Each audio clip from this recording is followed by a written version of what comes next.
Buenos días, queridos amigos y amigas del Señor. Vamos a comenzar este nuevo taller en el nombre del Padre, del Hijo y del Espíritu Santo. Amén. Ven Espíritu Santo por intermedio del corazón doloroso de María Santísima, tu amadísima esposa. Dios te salve María, llena eres de gracia, el Señor es contigo. Bendita eres entre todas las mujeres, bendito es el fruto de tu vientre Jesús. Santa María, Madre de Dios, ruega por nosotros pecadores, ahora y en la hora de nuestra muerte. Amén. En el nombre del Padre, del Hijo y del Espíritu Santo. Amén. ¿Cómo están? Yo muy bien. Bueno, hoy día vamos a continuar con la época de los persas, ¿ya? Hemos visto que Ciro los liberó y los mandó reconstruir Jerusalén y el templo. Esto tomó mucho tiempo, ¿ya? Porque hubo muchas disputas y bueno, y también económicamente estaban muy mal, ¿ya? Entonces, Ciro, después a la muerte o sea, volvieron algunos desterrados, ¿no es cierto?, a Jerusalén, pero no había cómo, hasta que mandó el rey de Persa, mandó a Esdras, que ya vimos la vez pasada, que era un sacerdote, y que él recopiló y se piensa y se le atribuye a él toda la última redacción del Pentateuco, ¿ya? Y entonces ahora nos toca ver un poco quién es Nehemías. Nehemías es un judío cercano al rey de Persia que fue encomendado por el rey como gobernador de Judá. Y a él le tocó reconstruir las murallas, ¿ya? Las murallas y la ciudad, ¿ya? Que estaba en ruinas, estaba quemada, ¿ya? Entonces, vamos a comenzar a leer en Nehemías 7, ¿ya? Este libro está inmediatamente después de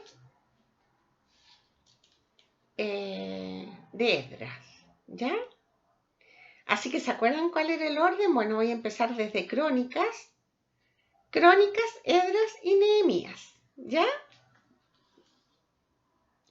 En el capítulo 7 dice así: reconstruida la muralla y una vez que hubo fijado las hojas de las puertas, se colocaron guardias en las puertas, cantores y levitas. Puse al frente de Jerusalén a mi hermano Hananí y Hananías, jefe de la ciudadela, porque era un hombre fiel y temeroso de Dios como poco. Y les dije, no se abrirán las puertas de Jerusalén hasta que el sol comience a calentar, y se cerrarán y se echarán las barras cuando todavía esté alto. Se establecerán puestos de guardia de entre los habitantes de Jerusalén, unos en sus puestos y otros delante de su casa. Palabra de Dios. Perdón, voy a continuar un poquito más. La ciudad era espaciosa y grande, pero tenía muy poca población y no se fundaban nuevas familias.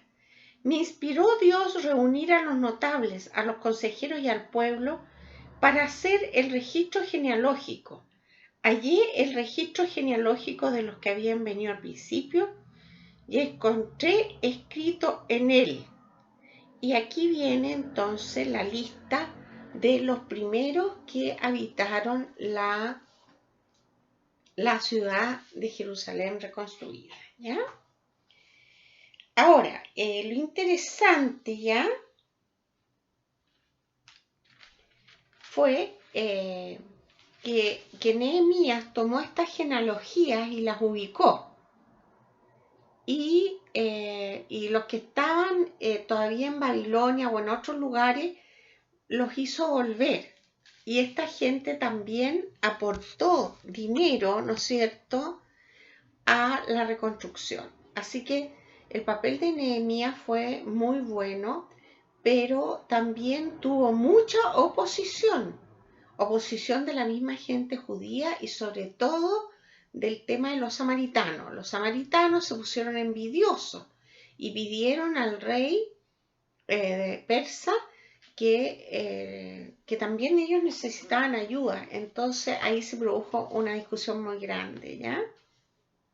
Pero bueno, finalmente se pudo terminar la ciudad. Ahora vamos a leer en el capítulo 8, ¿ya?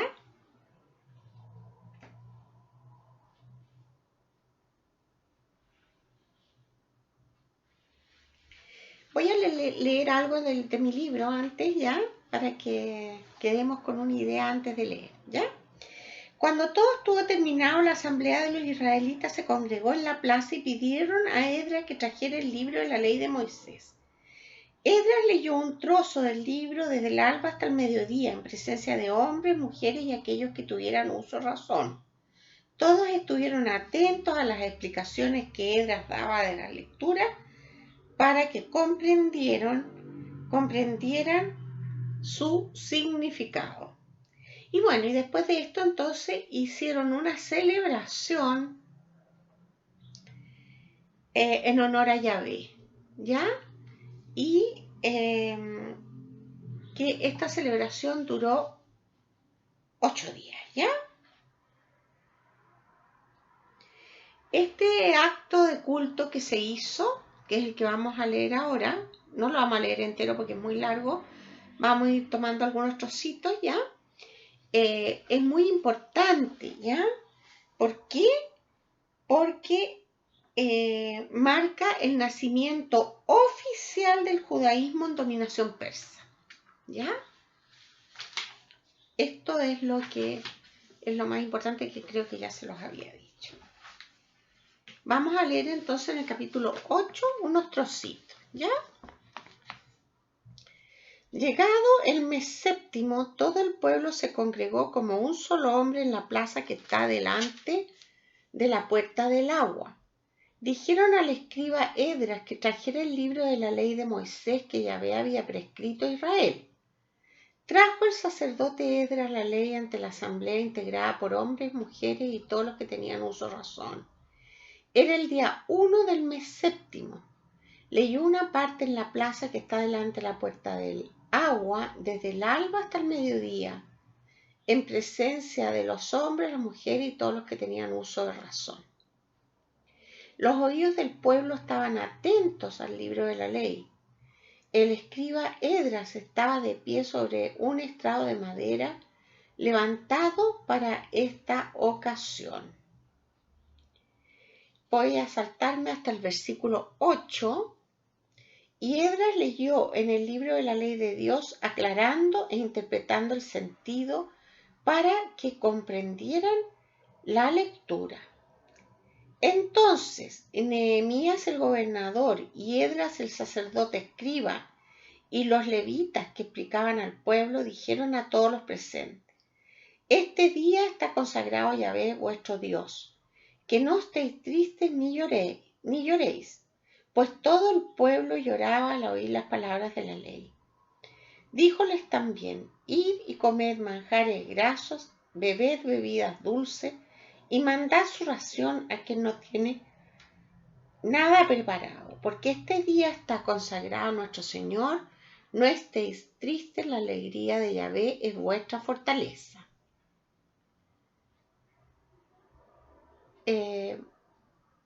Me voy a saltar ahora hasta el versículo 13. El segundo día, los cabezas de familia de todo el pueblo, los sacerdotes y levitas, se reunieron junto al escriba Esdras para comprender las palabras de la ley y encontraron escrito en la ley que Yahvé había mandado por medio de Moisés que los israelitas tenían que habitar en cabañas durante las fiestas del séptimo mes. En cuanto lo oyeron, hicieron pregonar en todas las ciudades y en Jerusalén: salid al monte y traed ramas de olivo de pino, de mirto, de palmera y de otros árboles frondosos para hacer cabañas conforme al escrito. La gente salió, trajeron ramas, hicieron cabañas, cada uno en su terrado, en sus patios, en los atrios del templo, en la plaza de la Puerta del Agua y en la plaza de la Puerta de Efraín. Toda la asamblea, los que habían vuelto al cautiverio, construyó cabañas y habitó en ellas, cosa que los israelitas no habían hecho desde los días de Josué, hijo de Nun, hasta aquel día. Y hubo gran regocijo. Esdras leyó en el libro de la ley de Dios diariamente, desde el primer día al último. Durante 7 días se celebró la fiesta y al octavo tuvo lugar, según la norma, una asamblea solemne. Palabra de Dios. Bueno, esto es bastante interesante, ¿ya? Porque durante esos 7 días ellos fueron recordando todas las normas que Moisés había dado. Y entre esas estaba entonces la celebración de lo que se llama la fiesta de las tiendas, ¿ya? La fiesta de las tiendas consiste en recordar el paso por el desierto. También se llama tabernáculo, ¿ya? O Sukkot, tiene 3 nombres. Entonces, hasta el día de hoy, los judíos celebran esta fiesta de tabernáculos, ¿ya? ¿Y qué hacen? Hacen una cabañita en el jardín y viven y duermen ahí durante una semana. Esto parece bien curioso, pero a algunas personas a lo mejor les ha tocado vivir cerca de algún judío, de alguna familia judía, y van a poder ver que ellos en este tiempo de septiembre hacen sus cabañitas. La idea es dejar sin puerta y el techo con un poco de ramas que se vea el cielo, ¿ya? Para recordar cómo fue la estadía en el desierto. Esta fiesta es considerada en orden de importancia la tercera para el pueblo judío, ¿ya? Está primero la Pascua, que es la celebración de la salida del Mar Rojo, ¿no es cierto? Y el Cordero, la sangre del Cordero, y después tenemos la celebración de Pentecostés, que también ya la vimos, ¿no es cierto? Que es el recuerdo de los mandamientos de la ley, la entrega de las tablas de la ley. Y la tercera sería los tabernáculos. Bueno, después entonces, ¿qué va a pasar en el día 9, en el día 24 de aquel mismo mes? Estoy en el capítulo 9. Se congregaron los israelitas para ayunar, vestidos de sayal y la cabeza cubierta de polvo. La raza de Israel se separó de todos los extranjeros y puestos en pie confesaron sus pecados y las culpas de sus padres. De pie y cada uno en su sitio leyeron en el libro de la ley de Yahvé su Dios por espacio de un cuarto de día. Durante otro cuarto hacían confesión y se postraban ante Yahvé su Dios. Y después viene entonces la celebración, ¿ya? Y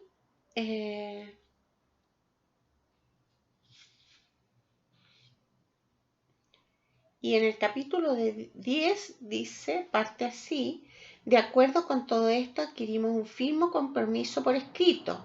En el documento sellado figuran nuestros jefes, nuestros levitas y nuestros sacerdotes. Y ahí entonces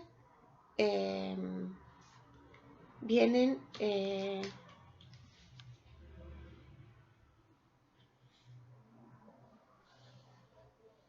el compromiso, ¿ya?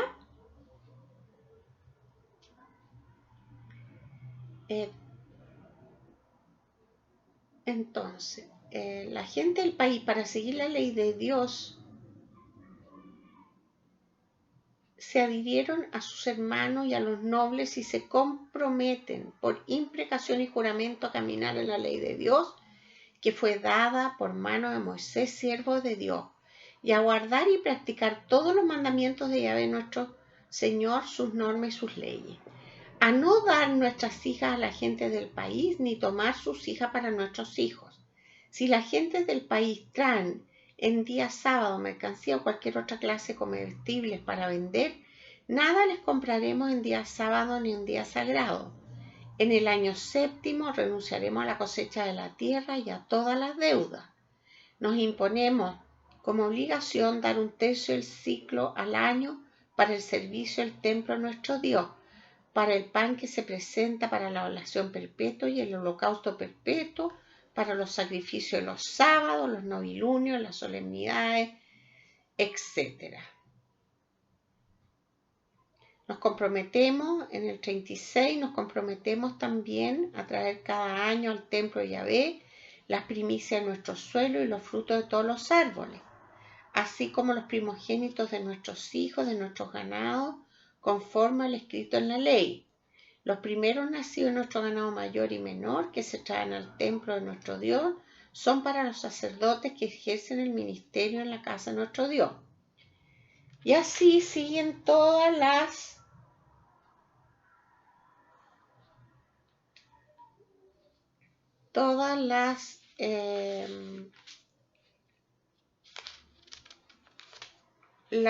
los compromisos, ¿ya?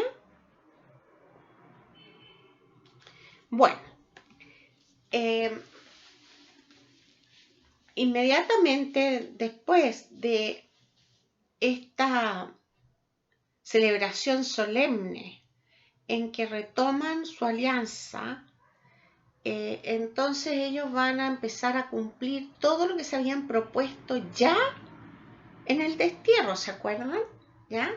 Todo lo de los animales puros, los animales impuros, el no casarse con mujeres paganas, era un tema bien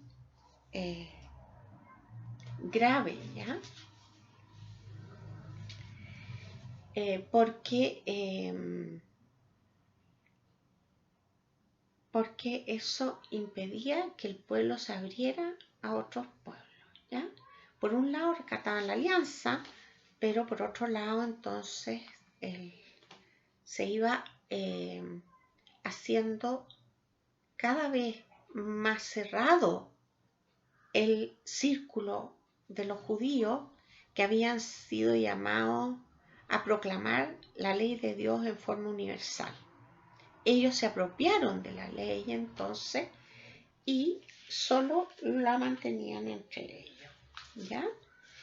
En medio de esto tenemos un libro muy lindo, en medio de estos libros, ¿ya? Que es el libro de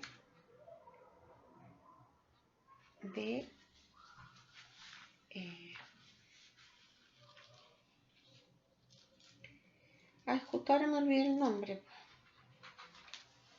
de la abuela de Ruth, el libro de Ruth, ¿ya? Menos mal que me acordé, ya. Ruth aparece aquí entre medio de los jueces, ¿ya? Vamos a buscarlo.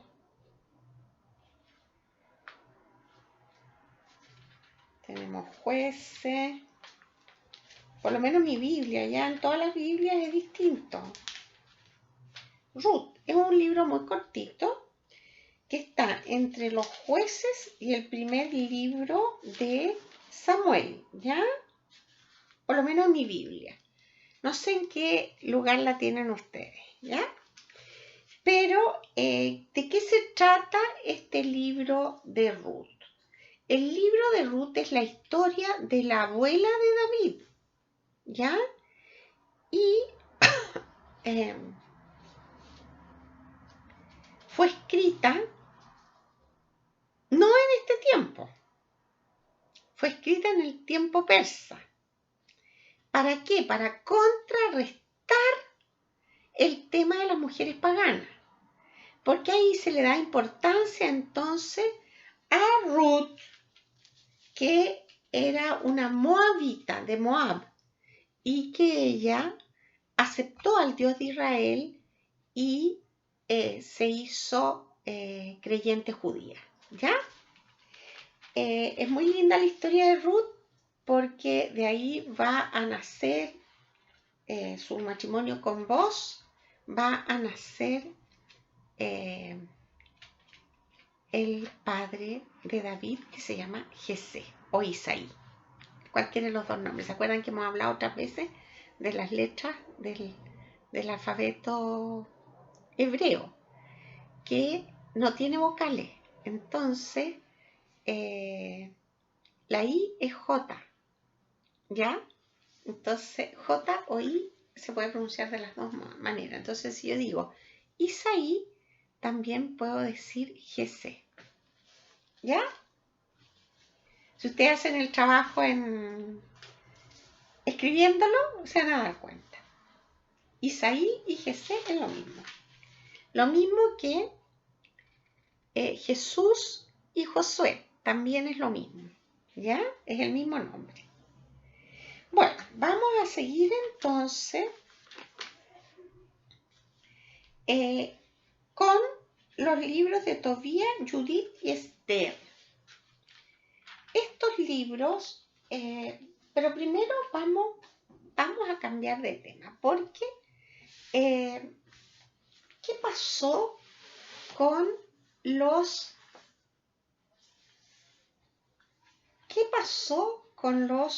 macabeos? ¿Ya?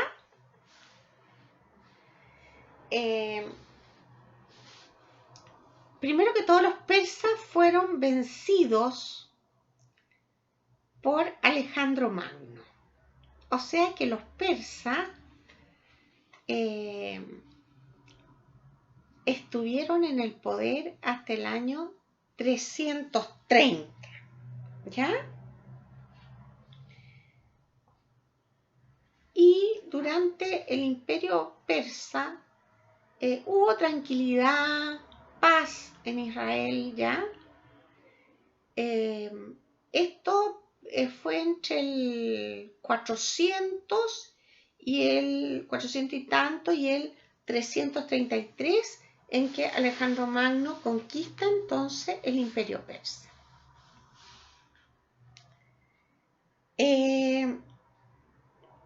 ¿Qué pasó cuando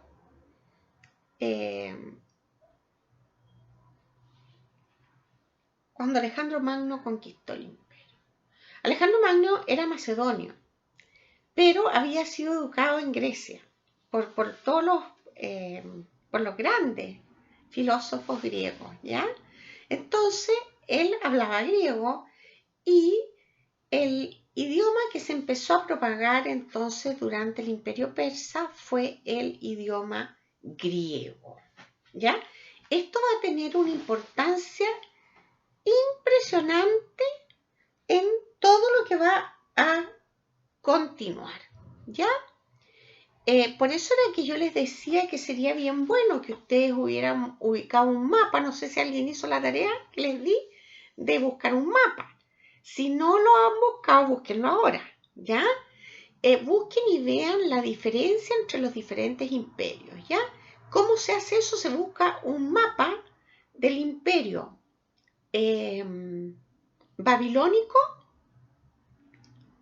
persa y griego. Y vamos a ver entonces cómo estos imperios se fueron agrandando, y cuando llega el imperio griego, ya el imperio griego llega hasta India, ¿ya? Y hasta Egipto, ¿ya? Pero el problema fue que Alejandro Magno murió muy, muy joven, ¿ya?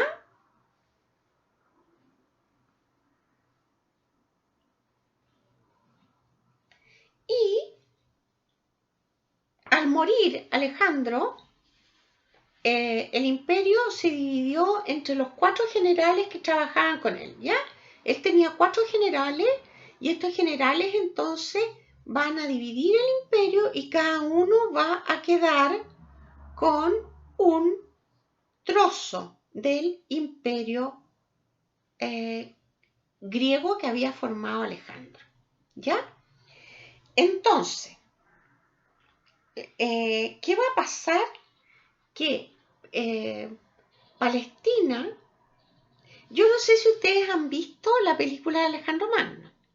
En esa película se ve súper bien, está muy históricamente retratado el tema de la división de los, de los territorios, ¿ya? Entonces, había uno de los generales que se llamaba Seleuco, y él va a ser el que va a quedar a cargo de Palestina, ¿ya? Por ejemplo, los Ptolomeos quedaron, el Ptolomeo, que era uno de los generales de origen griego, quedó en Egipto, ¿ya? Y entonces ahí hay algunas confusiones que mucha gente cree que, por ejemplo, la famosa reina, ¿no es cierto?, egipcia, ella no era egipcia, era griega, era Ptolomea, ¿ya? Esto va a ser muy interesante, ¿ya? Entonces, a partir del año 167, al principio no hubo tanto problema con los griegos, ¿ya? Pero después, el año 167, uno de los reyes, que se llamaba Antíoco IV Epífanes, suprimió todos los privilegios que los persas le habían dado a los judíos, ¿ya? O sea, podríamos decir que los judíos estuvieron aproximadamente 100 años tranquilos, hasta que los griegos empezaron a imponer poco a poco su religión y sus dioses, ¿ya?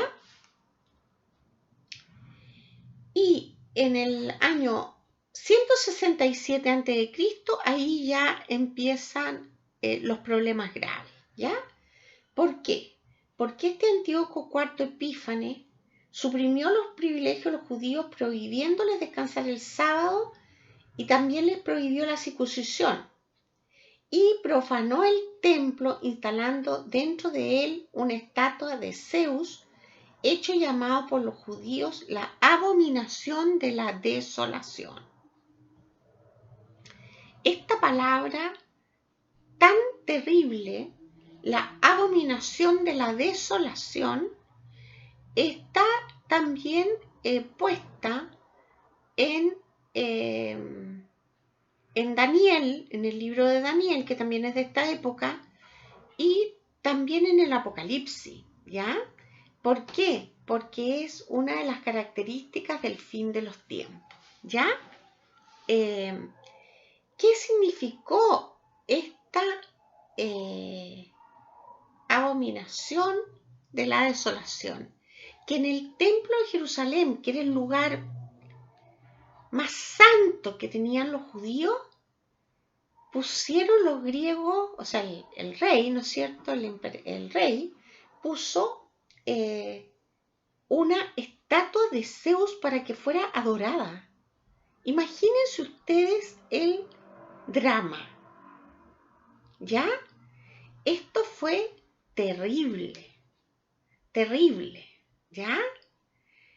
Y nosotros acabamos de tener algo parecido en Roma, cuando se ingresó una Pachamama a la catedral, o sea, en Roma, a la Basílica de San Pedro, ¿ya? Entonces, esto es una señal que nosotros no podemos dejar de pasar, ¿ya? Tenemos que tener claro que eso es una cosa más o menos correspondiente a la abominación de la desolación, ¿ya?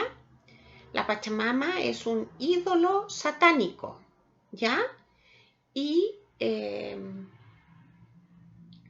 fue introducida, ¿no es cierto?, y colocada en un altar de San Pedro, ¿ya?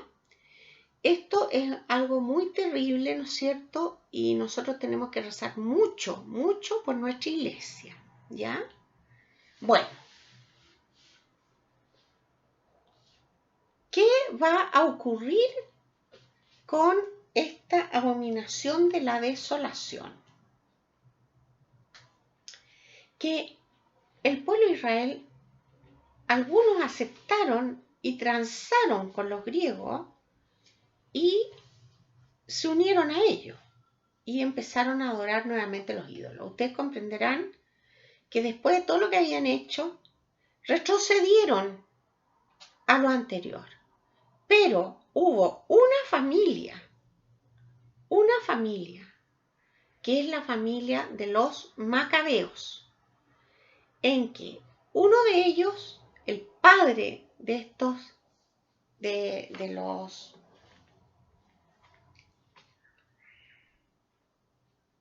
el padre de los macabeos se llamaba Matatías, ¿ya?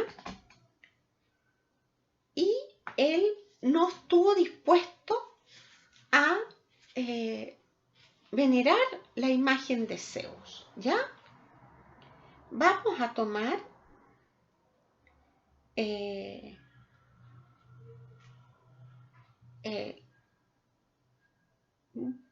voy a terminar la historia de Matatías primero. Y entonces, ¿qué hizo él? Él huyó a las montañas y mucha gente, muchos hombres se reunieron con él en las montañas y empezaron a hacerle la guerra a los griegos, ¿ya? Esto fue algo terrible, ¿ya? Porque los griegos le dieron con todo a los israelitas, ¿ya? A los judíos. Por ejemplo, nosotros en nuestra iglesia muchas veces leemos estos textos, ¿ya? Que son los libros que se escribieron en esta época. ¿Y cuáles son estos libros? Primero, los libros de Macabeos. Tenemos Macabeos 1 y Macabeos 2, ¿ya? Primer libro y segundo libro de Macabeos, ¿ya?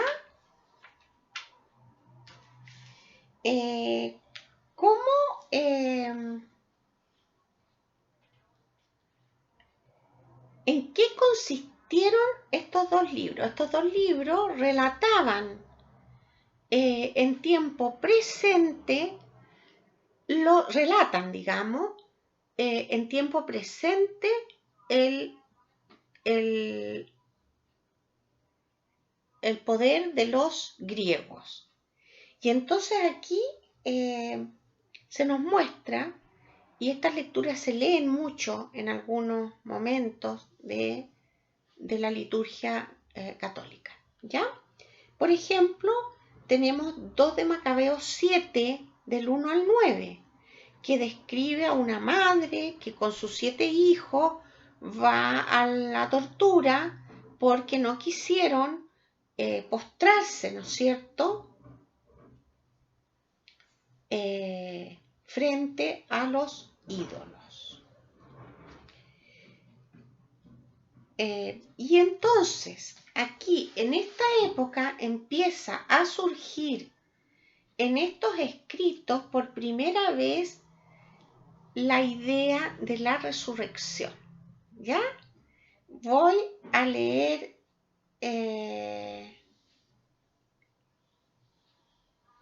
un trozo nomás de Macabeos 7.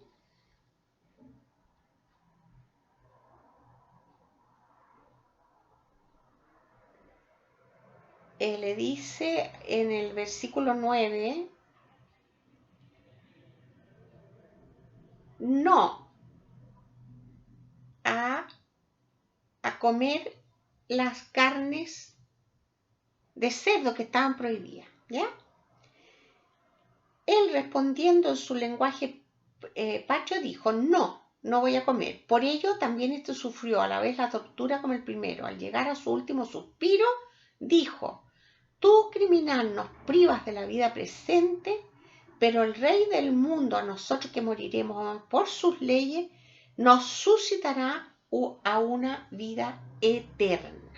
Entonces, por primera vez en estos libros de los Macabeos, donde se relatan las persecuciones, tortura y muerte de todos los israelitas que defendieron la fe, empieza a surgir esta idea de la resurrección, ¿ya? De la vida, primero la vida eterna y después la resurrección, ¿ya?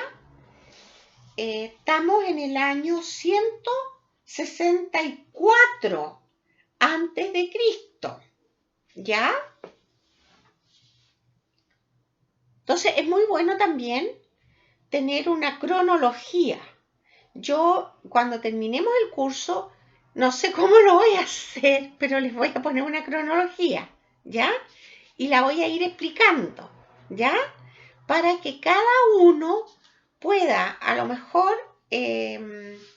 tomarle una foto a la cronología y después imprimirla. Es muy importante entender la cronología de los libros y la cronología histórica, ¿ya? Porque así uno va entendiendo en qué contexto se escribieron. Y si yo entiendo el contexto en que los libros fueron escritos, entonces voy a entender mejor al leerlos, pues. Porque si un libro se escribió en el año 1000, no es lo mismo que un libro que se escribió en el año 100. No es igual. ¿Ah? Porque en el año 100 ya habían pasado un montón de cosas. Ya ellos tenían, había un judaísmo oficial. ¿Ya? Ya había una estructuración de la religión. Entonces, no es lo mismo, por ejemplo, que en tiempo de David. En tiempo de David recién habían trasladado el arca, ¿ya? Entonces, es muy interesante ir haciendo esta reflexión en que se va viendo, por una parte, el proceso histórico y por otra parte, el proceso espiritual, ¿ya? Entonces, cuando murió Matatías, le sucedió Judas, su hijo, que le decían Macabeo, que significa martillo. ¿Qué hizo este Judas Macabeo? Logró liberar Jerusalén para vivir según sus costumbres, restableciendo el culto del templo. Judas buscó aliarse con los romanos para evitar ser conquistado, ya que el avance de las tropas de Roma era evidente y varias ciudades griegas ya habían sido dominadas. A la muerte de Judas, sus descendientes, dinastía que se llama de los Macabeos o Asmoneos, lograron un acuerdo con los romanos, restableciendo por corto tiempo la monarquía en Israel. Bueno, eso es lo que está escrito en el libro de los Macabeos. Ahora, tenemos 7 libros de la Biblia católica que fueron escritos en griego, que se llaman los libros deuterocanónicos. Esto lo pasamos al principio, ¿ya? Al principio, la primera, en la introducción, ¿ya?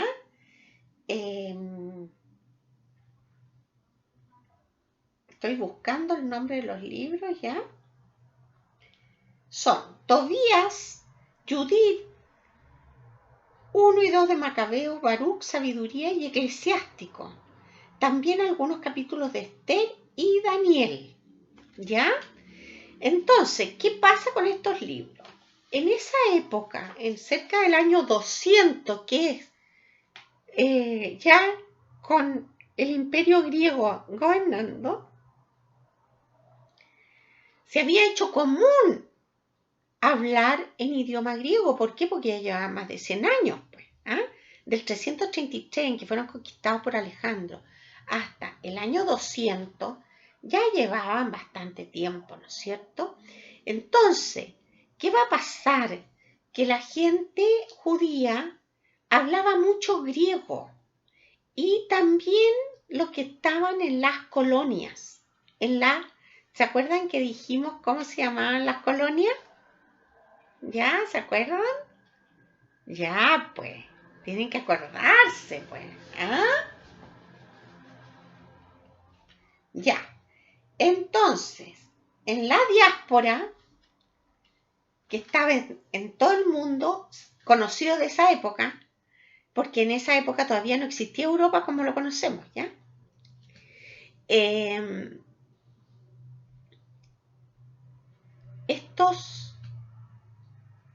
Esta gente, los judíos de la diáspora, les costaba mucho, después de la segunda generación, seguir hablando hebreo.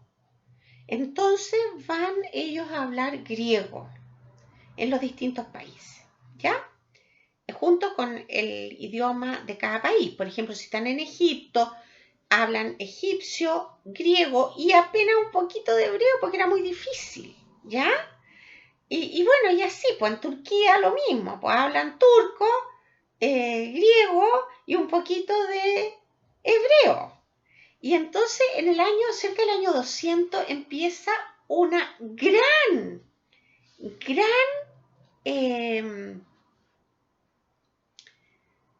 movimiento literario, ¿ya?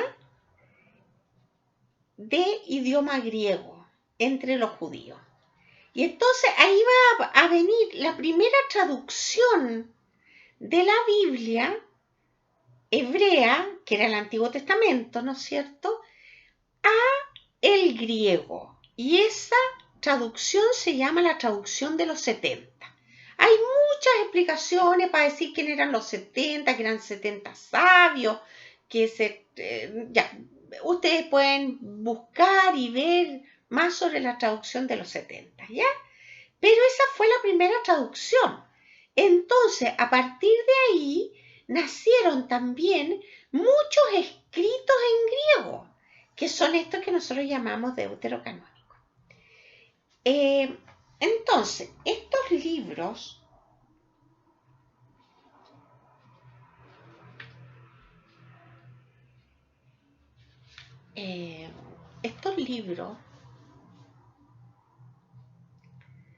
no fueron aceptados por los judíos, ¿ya? Ellos consideraban que los únicos libros sagrados eran los libros escritos en hebreo. Así que por eso que, ¿se acuerdan que estoy recordando algo que ya habíamos visto? Bueno.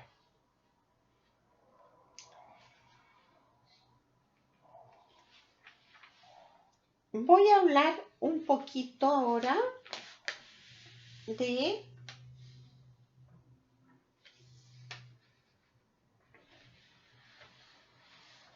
el libro de Daniel, ¿ya? Daniel es un profeta, ¿ya?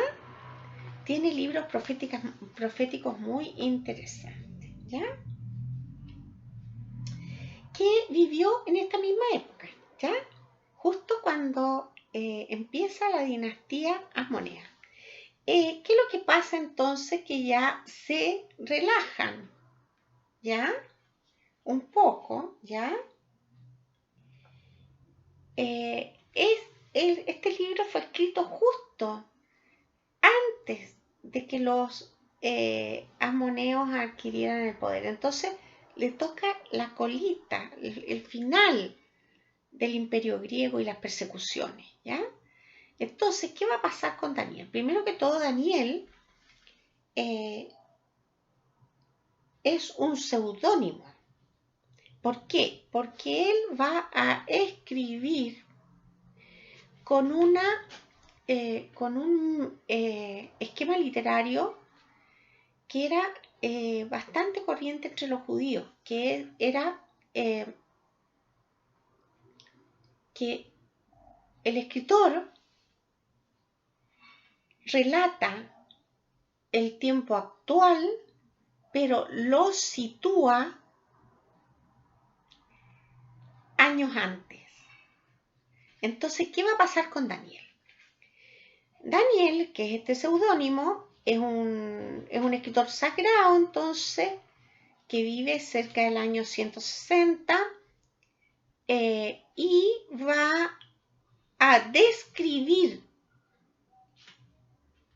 los problemas de los judíos en el imperio griego, pero lo va a situar en el tiempo de Nabucodonosor, ¿ya? Nabucodonosor es del año 500, del destierro a Babilonia. Entonces, él todas las fechorías se las va a cargar a Nabucodonosor, pero, por así decirlo, es un libro encriptado, ¿ya? O sea que tiene claves de lectura, que el que no sabe no lo entiende. Yo de repente veo algunos programas de hermanos protestantes que hablan de Daniel y lo ponen como que si fuera todo real, y resulta que como histórico lo trabajan. Y este es un libro que está adelantado más de 200 años en su tiempo real. Entonces, ¿qué es lo que nos va a contar Daniel? Daniel tiene dos partes, ¿ya? La primera parte se llaman las historias piadosas y el Apocalipsis. La primera parte, entonces, historias piadosas y después Apocalipsis. Apocalipsis significa revelación, ¿ya? Entonces, tenemos en nuestra Biblia tenemos dos Apocalipsis. El Apocalipsis de Daniel y el Apocalipsis de San Juan, ¿ya? Lo que pasa es que el libro se llama de Daniel, ¿ya? Pero también hay un relato apocalíptico. Entonces, ¿en qué consiste? Bueno, primero que todo, ¿cuál es la intención de este autor? Este autor quiere edificar y robustecer la fe en tiempo de persecución, ¿ya? Ahora, ¿qué va a relatar? ¿Ya? Por ejemplo, las historias piadosas nos relatan las historias de 3 jóvenes desterrados en Babilonia que se alimentan con verdura y lucen mejor que los alimentados con carne prohibida. Con esto pretende destacar la importancia del cumplimiento de los preceptos judíos, ridiculizados por los paganos por ser muy estrictos y prohibidos por Antíoco. Antíoco, toda la persecución consistió en hacerlos comer, o sea, parte de la persecución, adorar los ídolos y comer lo que tenían prohibido los judíos comer, ¿ya? Los judíos que han desobedecido las órdenes del rey son entregados a la muerte, ¿ya? El autor nos relata a través de distintas historias cómo 3 jóvenes son puestos en el horno encendido y cómo Daniel es arrojado al pozo de los leones sin que ninguno de ellos muera. En el trasfondo de estas historias se vislumbra por primera vez la resurrección en la Biblia.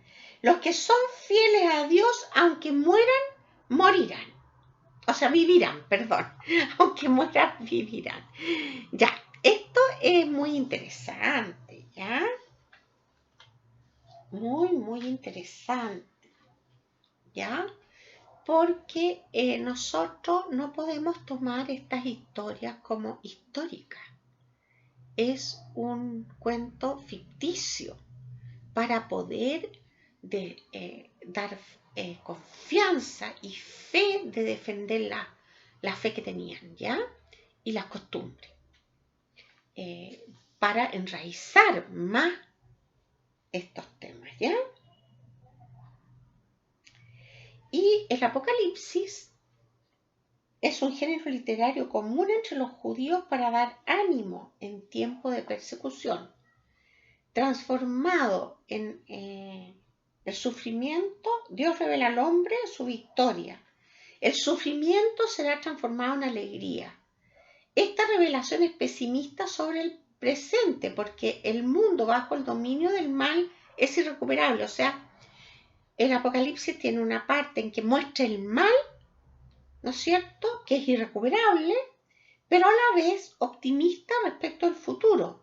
Dios saldrá vencedor y recreará el mundo. ¿Cómo sabe esto Daniel? ¿Por qué? ¿De dónde interpreta esto Daniel? Porque ellos fueron desterrados a Babilonia y después volvieron. Esa es la historia que está contando Daniel, ¿ya? Pero la pone ahora nuevamente en lo que está relatando es el tiempo de Antíoco. Pero ellos ya saben que así como estuvieron en Egipto, fueron liberados en el destierro. Y entonces ahora que están bajo la opresión de Grecia, también van a ser liberados. Y entonces ahí viene la liberación después de los asmoneos o macabeos, ¿ya? Ahora, el autor recibe revelaciones, ¿ya? En forma de visiones. O sea, Daniel entonces es un profeta que tiene visiones. Estas visiones tienen valor por el simbolismo. Entonces, lo más importante de todo es que nosotros entendamos que para poder leer a Daniel en el Apocalipsis de Daniel, tanto como en el Apocalipsis de San Juan, tenemos que ir traduciendo el simbolismo para poder entender de qué se trata. ¿Ya? Vamos a ver algunas frases, ¿ya? Para que tengamos claro, ¿ya? Todo tiene valor simbólico. Los números, que ya lo hemos dicho. Las cosas, las partes del cuerpo y hasta los personajes que salen en escena. El vidente, al describir la visión, traduce en símbolos las ideas que Dios le sugiere. Y entonces acumula cosas, colores, números, sin preocuparse de las incoherencias. Entonces, vamos a hacer una traducción, ¿ya? Busquen Daniel 7:9. Daniel 7:9. Está entre los profetas, ¿ya? Después de los profetas principales, ¿no es cierto? ¿Quiénes son los profetas principales? Isaías, Jeremías, Ezequiel, y después viene Daniel. ¿Ya? Dice así: mientras yo contemplaba, se aderezaron unos tronos y un anciano se sentó.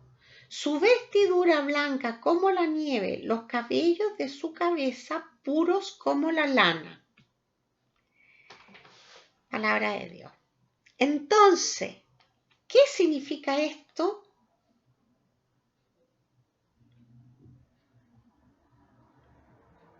Yo les voy a dar aquí, voy a leer el significado, la simbología y después vamos a traducir, ¿ya? El blanco significa victoria, alegría y poder. Los tronos significan el gobierno del mundo. Anciano significa sacerdote. Vestidura significa realidad profunda del ser. El pelo blanco significa eternidad. ¿Ya? Bueno, normalmente en las notas de pie de página de la Biblia vienen los significados de la simbología. Si ustedes no tienen una Biblia, entonces pueden buscar en internet la simbología bíblica del Apocalipsis, ¿ya? Entonces, ¿qué pasa si yo aplico la simbología de esta que le acabo de dar a el trozo? Dice, un sacerdote eterno, victorioso y con poder gobierna el mundo. ¿Se fijan ustedes cómo se va aclarando con las traducciones? Es lo mismo que nos pasa cuando hacemos la lección, ¿ya? que al principio lo tomamos al pie de la letra y después nos vamos dando cuenta al ir desmenuzando que tiene mucho más significado, ¿ya? Bueno, quiero terminar entonces este tema de Daniel con el sueño de Nabucodonosor, que esto es una lectura muy, muy fantástica. Está en Daniel 2, 26, 45. Sobre este texto vamos a hacer la lección divina, ¿ya?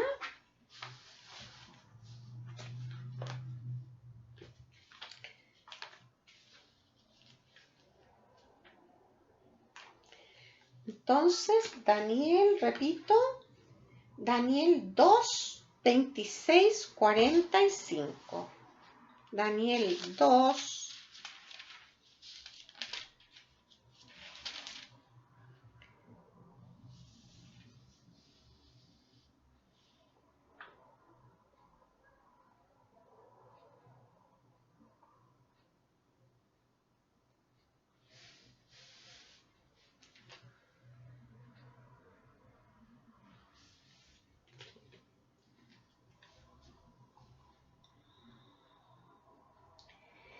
El rey Nabucodonosor, que en este caso sería Antíoco, ¿ya? Ha tenido un sueño, ¿ya? Y Daniel va a interpretarle el sueño, ¿ya?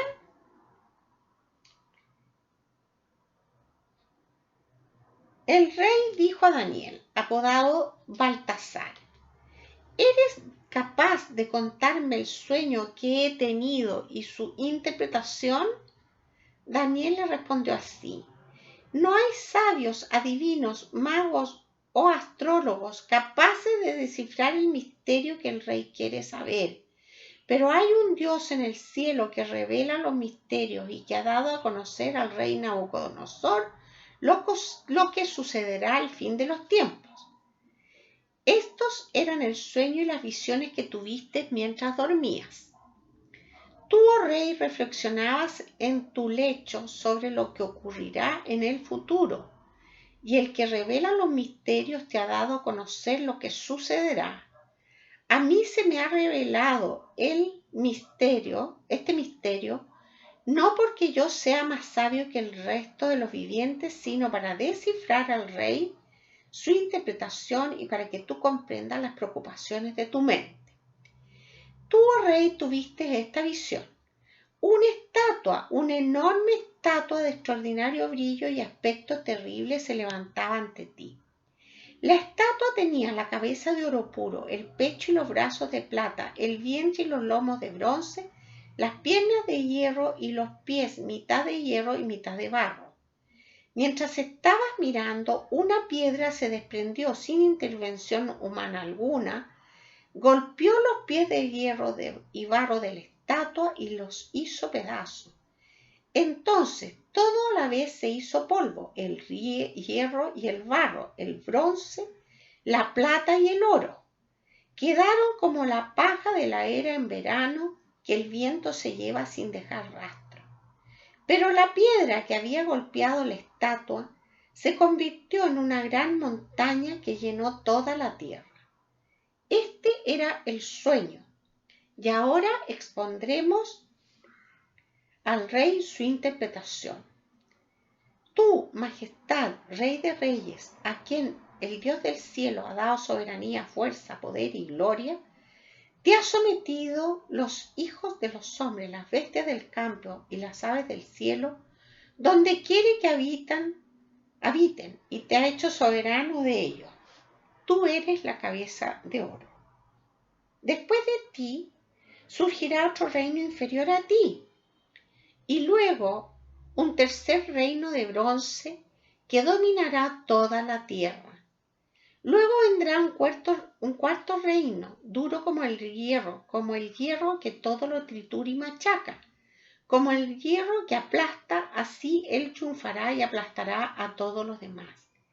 Y los pies y los dedos que visten mitad de barro de alfarero y mitad de hierro corresponden a un reino que estará dividido.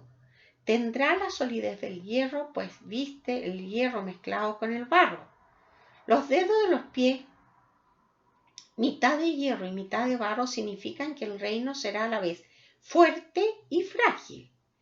Y como vistes el hierro mezclado con el barro, así se mezclarán los linajes entre sí, pero no se fundirán uno con otro como el hierro no se funde con el barro. En tiempo de estos reyes, el Dios del cielo hará surgir un reino que jamás será destruido, ni cederá su soberanía a otro pueblo. Pulverizará y aniquilará a todos estos reinos, y él subsistirá por siempre. Tal como viste desprenderse del monte sin intervención de mano alguna la piedra que redujo a polvo el hierro, el bronce, el barro, la plata y el oro, el gran Dios ha revelado al rey lo que sucederá en el futuro. El sueño es verídico y su interpretación fiel. Palabra de Dios.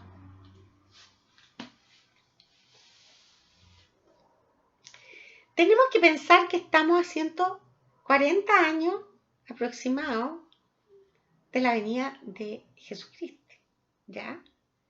Y ya entonces hay un profeta que anuncia algo maravilloso, ¿ya? ¿Qué es lo que anuncia en este texto?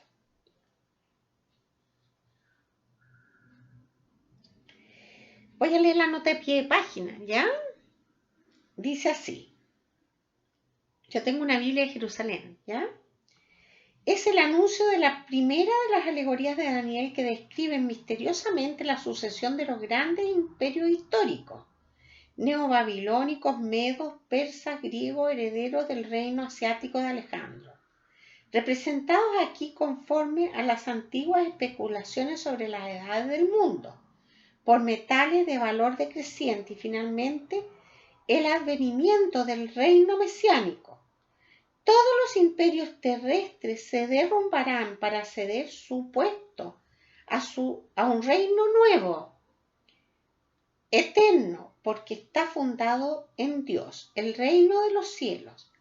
Jesús, que se designará a sí mismo como el Hijo del Hombre, se aplicará también la imagen de la piedra angular, primero rechazada, y de la piedra fundamental, con una clara alusión a la piedra desgajada de la roca que aplasta a aquel sobre quien cae aquí. Y después más adelante en la siguiente nota dice, a Nabucodonosor el poder le viene de Dios y no del carácter divino que pretende arrogarse.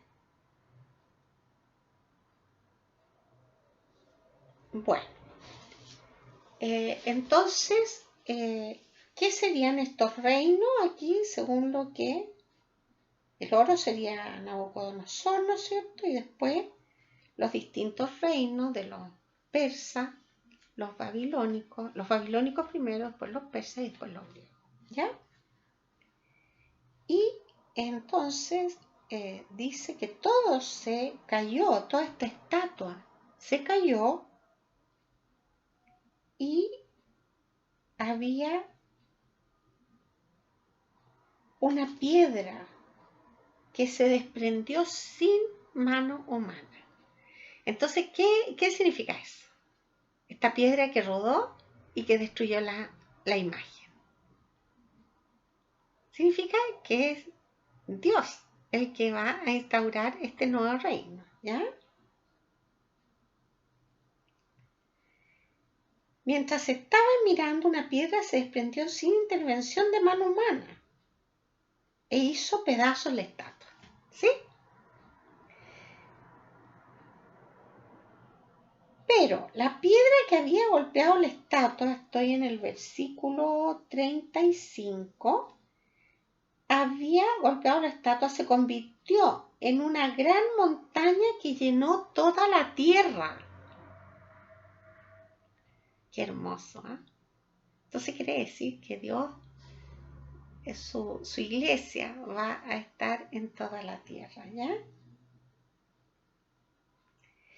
Y después entonces explica este sueño, ¿ya? Y va explicando los reyes, ¿no es cierto?,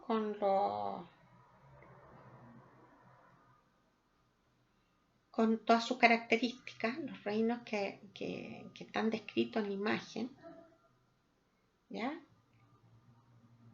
Pero en el versículo 44 dice, en tiempo de estos reyes el Dios del cielo hará surgir un reino que jamás será destruido, ni cederá su soberanía a otro pueblo. Pulverizará y aniquilará a todos estos reinos y él subsistirá por siempre.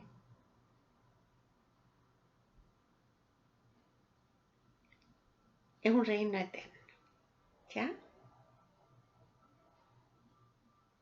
Bueno, ya hemos hecho la meditación. Ahora yo voy a hacer la oración y ustedes hacen su propia oración, ¿ya? Señor, te doy gracias. No ceso de alabarte y bendecirte, Señor, porque tú estableciste tu reino y lo anunciaste por boca de Daniel.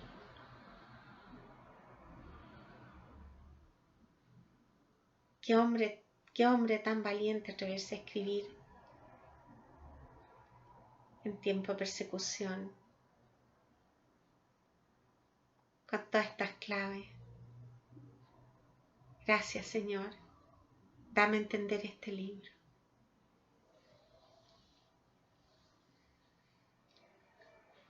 Bien, ahora vamos a hacer la contemplación. Yo voy a leer la primera parte nomás y ustedes se van imaginando, ¿ya? Igual como lo hemos hecho todas las otras veces, nosotros ponemos la imaginación. Tenemos que ver el entorno, ¿no es cierto?, de persecución, en que muchos eran torturados, muertos. Y entonces, ¿cómo Daniel va a describir esto a través de la historia de Nabucodonosor? ¿Ya? Dice así. El rey dijo a Daniel, apodado Baltasar, ¿eres capaz de contarme el sueño que he tenido y su interpretación? Daniel le respondió, no hay sabios, adivinos, magos o astrólogos capaces de descifrar el misterio que el rey quiere saber. Pero hay un Dios en el cielo que revela los misterios y que ha dado a conocer al rey Nabucodonosor lo que sucederá al final de los tiempos. Al fin de los tiempos. Lo que sucederá al fin de los tiempos. Estos serán el sueño y las visiones que tuviste mientras dormías.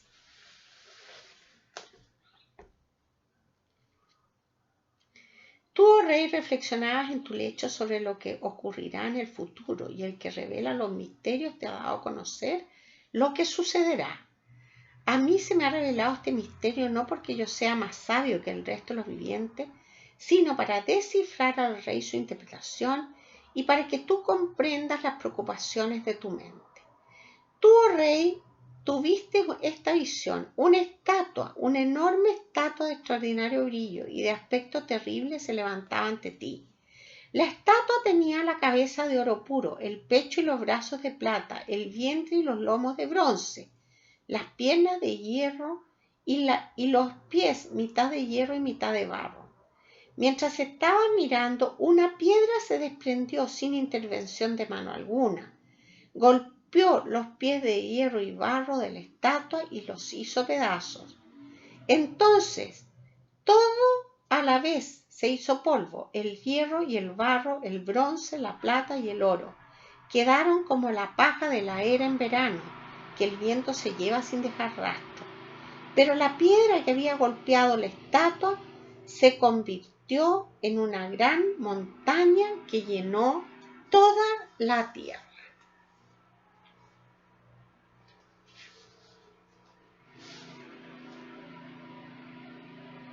Gloria al Padre, al Hijo del Espíritu Santo, como era en el principio, ahora y siempre, por los siglos de los siglos.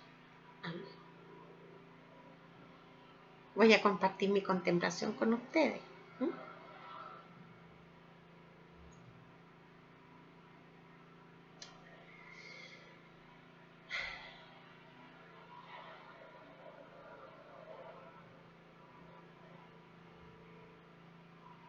Yo me imaginé a Daniel, al autor, escribiendo esta profecía que le dio Dios. Y escribía y se imaginaba esta estatua. Y después vio cómo se instauraba el reino de Dios. Y lo imaginó como una montaña. Pero yo, cuando escuché la palabra montaña, me imaginé la iglesia en el mundo entero. ¿Ya? La cúspide, Roma. Eso fue lo que yo imaginé. Bueno, con esto damos por terminado por hoy el curso y la próxima vez ya yo creo que cerraremos porque ya se está terminando entonces el Antiguo Testamento. Nos falta ver unos pocos libros y esa cronología que les dije y ya con eso vamos a terminar. ¿Ya? Bueno, nos despedimos y le pedimos, me despido y le pedimos al Señor que nos bendiga en el nombre del Padre, del Hijo y del Espíritu Santo. Amén.